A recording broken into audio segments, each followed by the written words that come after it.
New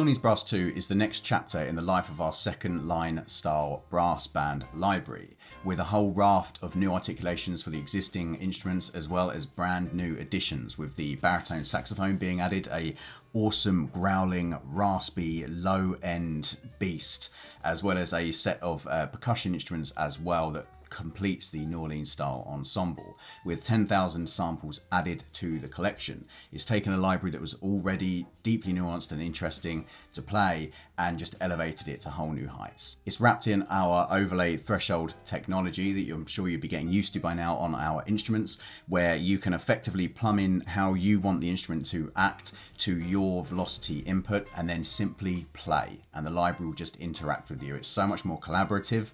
It's like having the instrument in your hand. It's probably as close as you could get to that feeling without actually having the instrument in the room with you.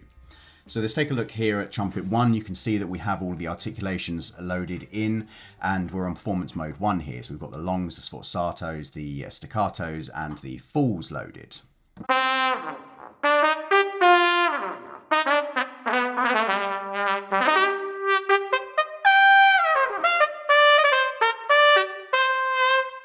Awesome.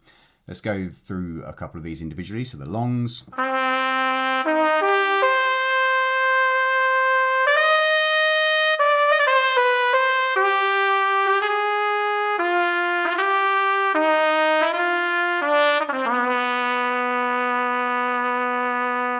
Sforzatos.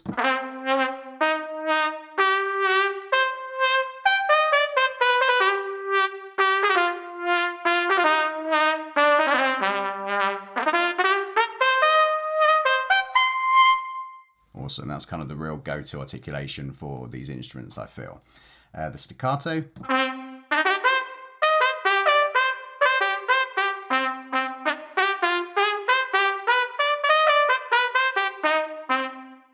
Flutter tongue.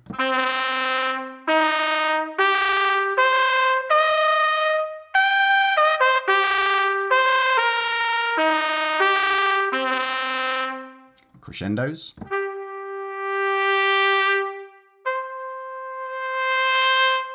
Awesome. The rises. These are adaptive to the key you're playing in. It all links into our scale link. We've got plenty of information on that on other videos with libraries that use this, but ultimately it allows for things that are adaptive and scale based to be linked into a key of your choice or overridden entirely with all semitones or all whole tones. So if we play through the C major scale, we'll get those scale specific articulations.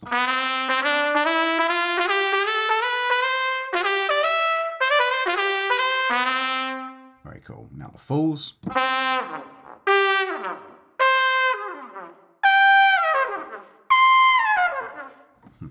And then the muted waps.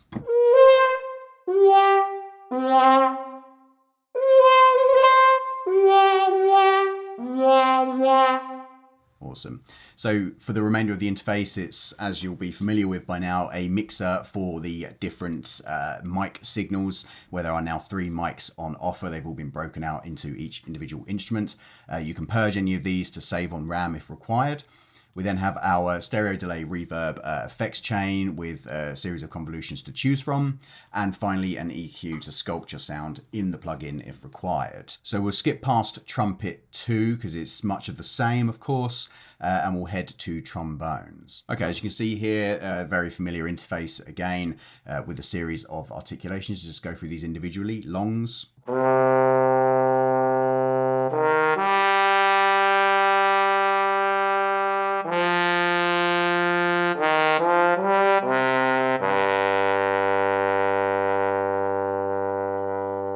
You notice there's 4 dynamics here because a trombone is just so expressive and able to really span a great distance in terms of dynamic performance. So we can have some really delicate, quiet stuff.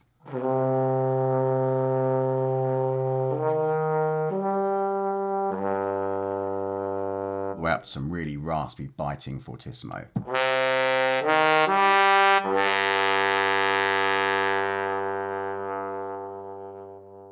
Awesome. Because of course, if we turn off true legato, this also really works nicely for kind of choral writing.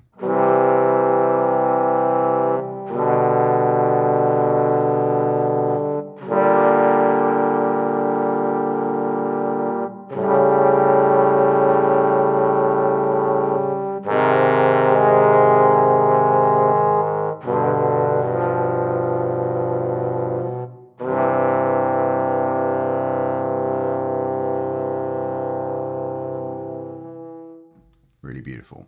Okay, onto the stopped longs.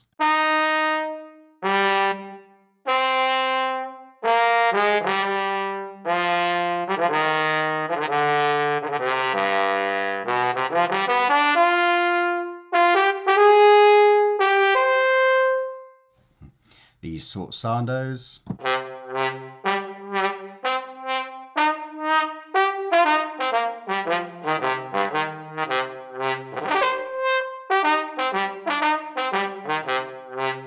Again, that really is the kind of key core component to creating those awesome bouncy New Orleans style lines across all of the instruments. The sforzando is kind of the real winner.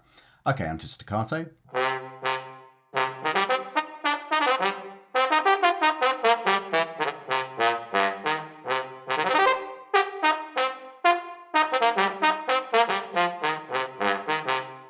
Crescendo.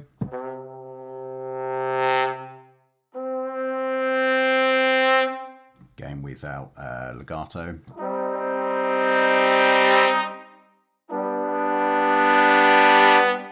Awesome. And then rises, which are also scale linked.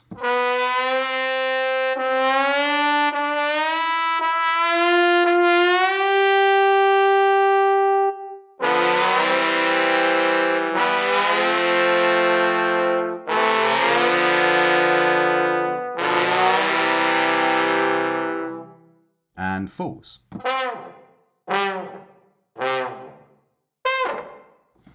Awesome.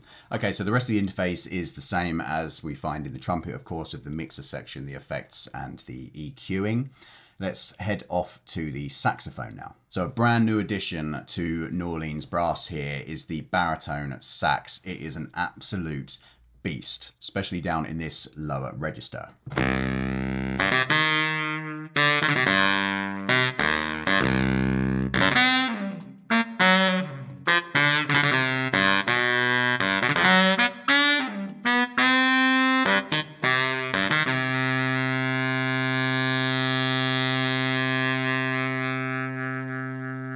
Awesome. So the longs. I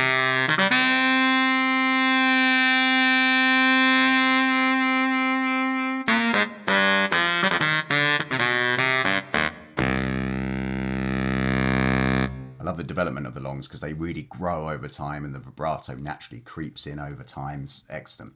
The sforzatos.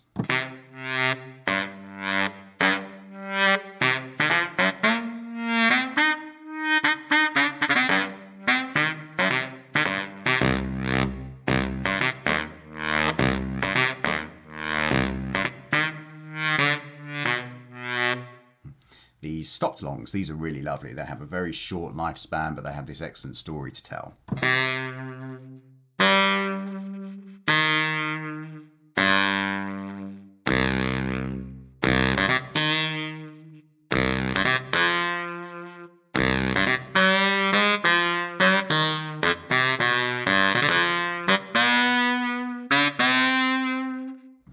The staccato.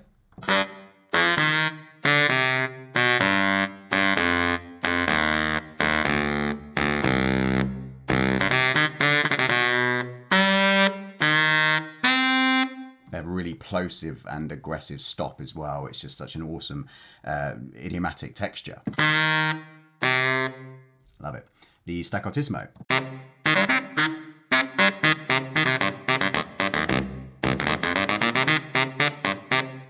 cool. Double tongues.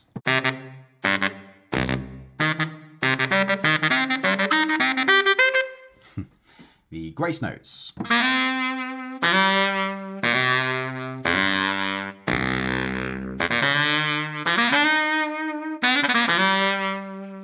Falls.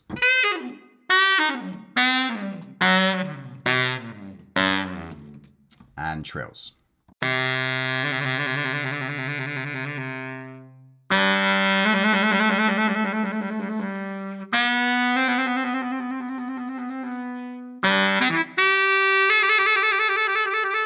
What I love about these performance trills, where they have a real arc to them, is that it starts with non-trill, and as a result you can create lines there. And then have the trill play out. It's really beautiful. It's an awesome articulation. Okay, so in addition to all of those really cool articulations, there's also a set of kind of extended, strange kind of experimental techniques, which are really just kind of like squeaks and squeals and just noises you can make with the instrument. Ideally designed to kind of just be dropped in mid-phrase or in the midst of kind of like the entire ensemble, which you hear so often in that style of playing. You just hear these kind of like little sporadic, interesting, creative noises.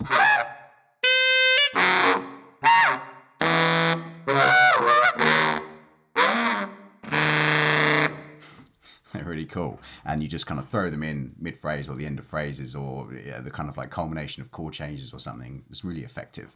And then we've got some baked kind of runs that again are just whole instrument, not really scale specific, just colors to throw in, mix into your palette.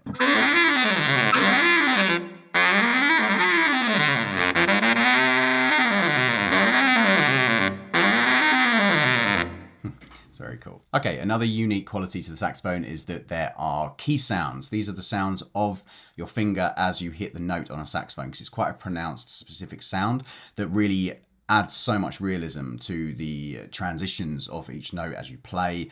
If I dial this right up, you'll be able to hear it very clearly.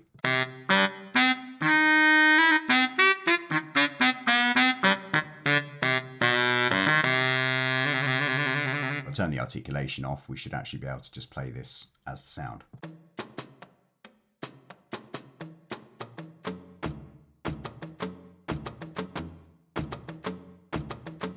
It's a whole different thing on its own there, which is pretty cool. So dialing that into taste is the answer to getting a really nice realistic sound out of the saxophone. Okay, let's dive through to the Sousa now. So with the Suaphone, we have, again, the same set of articulations running through the overlay threshold system. Let's jump in at the longs.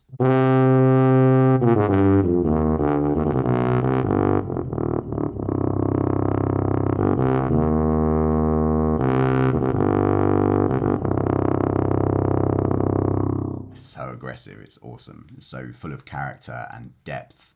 The sforzatos.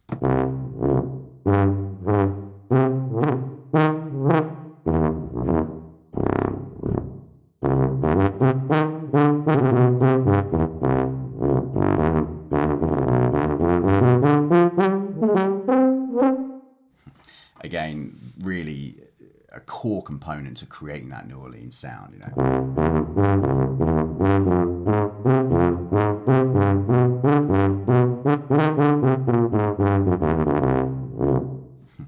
Staccatos.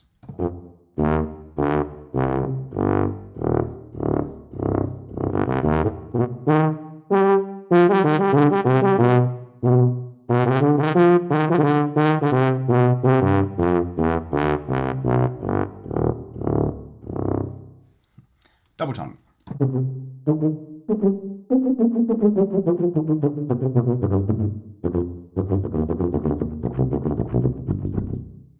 Very cool. Crescendos.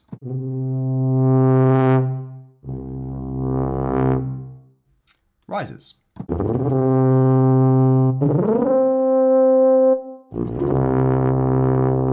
really love that you can hear the keys as you kind of play those notes. It just rolls in really aggressively, and it's just such a creative, interesting addition.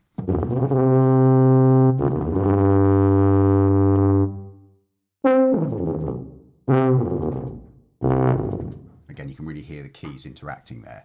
So there are a couple of additional textures, which are basically just, again, non-scale specific runs and flourishes, just things to kind of chuck in at the end of phrases. You hear it a lot, especially from the Suaphone in this particular style, where you just kind of hear this flurry of sound towards the end of phrases or lines.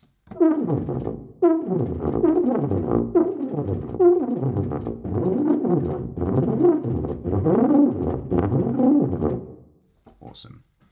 Okay, on to the final bit, which is the additional percussion rig. So here we have a entirely different interface because we don't need any key switches or anything like that. This is a very, very simple addition to the library, but it just adds so much realism and humanity and just gives that kind of final flourishing touch of second line magic. So we've got the couple of bass options,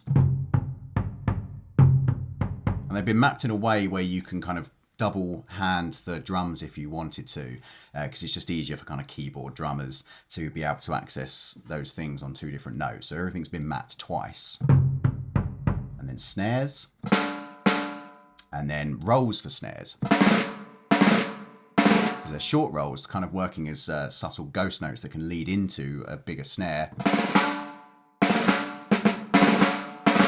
That sort of vibe, but also if we play the rolls continuously, we get a solid roll.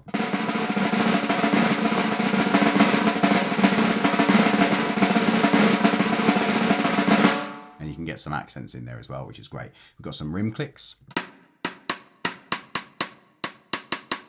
and crash, which is really just a small cymbal that sits above the bass drum.